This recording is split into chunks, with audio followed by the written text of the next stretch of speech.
ನನ್ನ ಹೆಸರು ಶ್ರೀದೇವಿ ಓಂಕಾರ್. ಇವತ್ತು ನಾನು ಸ್ವರಚಿತ ಕವನ ವಾಚನ ಮಾಡ್ತಾ ಇದ್ದೀನಿ. ಶೀರ್ಷಿಕೆ ಬಂದು ದಾರಿ ಎಲ್ಲಿದೆ.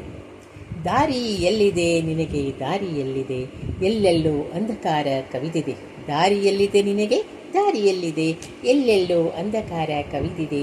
ಜೀವನದ ಸುಖ ದಿನಗಳು ಮರೀಚಿಕೆಯಾಗವೆ, ಗಿಡ ಮರಗಳು ನಾಶವಾಗುತ್ತಿವೆ, ವಾತಾವರಣ ಕಲುಷಿತಗೊಂಡಿದೆ. ಗಿಡ ಮರಗಳು ನಾಶವಾಗುತ್ತಿವೆ, ವಾತಾವರಣ ಕಲುಷಿತಗೊಂಡಿದೆ. ಪ್ರಾಣಿ ಪಕ್ಷಿಗಳಿಗೆ ನೆಲೆ ಇಲ್ಲದಾಗಿದೆ. ಬಿಸಿಲಿನ ಧಗೆ ಏರತೊಡಗಿದೆ, ಮನುಷ್ಯನ ಸ್ವಾರ್ಥದಿ ಪ್ರಕೃತಿ ನಾಶವಾಗಿದೆ.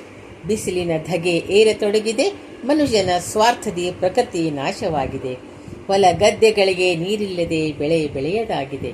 ರೈತರ ಜೀವನ ಕಂಗೆಟ್ಟು ಹೋಗಿದೆ, ಪ್ರತಿ ಮನುಷ್ಯನ ಜೀವ ನಲುಗುತ್ತಿದೆ. ರೈತರ ಜೀವನ ಕಂಗೆಟ್ಟು ಹೋಗಿದೆ, ಪ್ರತಿ ಮನುಷ್ಯನ ಜೀವ ನಲುಗುತ್ತಿದೆ. ಬದುಕಲು ದಾರಿ ಕಾಣದಾಗಿದೆ. ಬಡವರ ಜೀವನ ಬರಡಾಗುತ್ತಿದೆ, ದಿನಸಿಗಳ ಬೆಲೆಗಳು ಗಗನಕ್ಕೇರಿದೆ.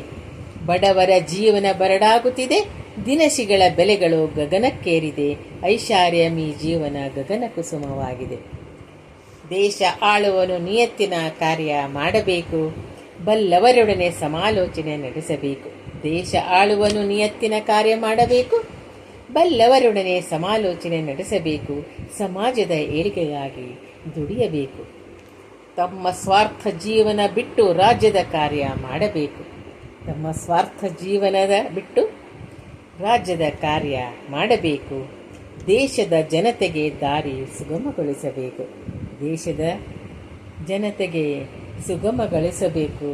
ಎಲ್ಲೆಲ್ಲೂ ಶಾಂತಿ ನೆಲೆಸಬೇಕು, ಎಲ್ಲೆಲ್ಲೂ ಶಾಂತಿ ನೆಲೆಸಬೇಕು. ಜೈ ಕರ್ನಾಟಕ ಮಾತೆ.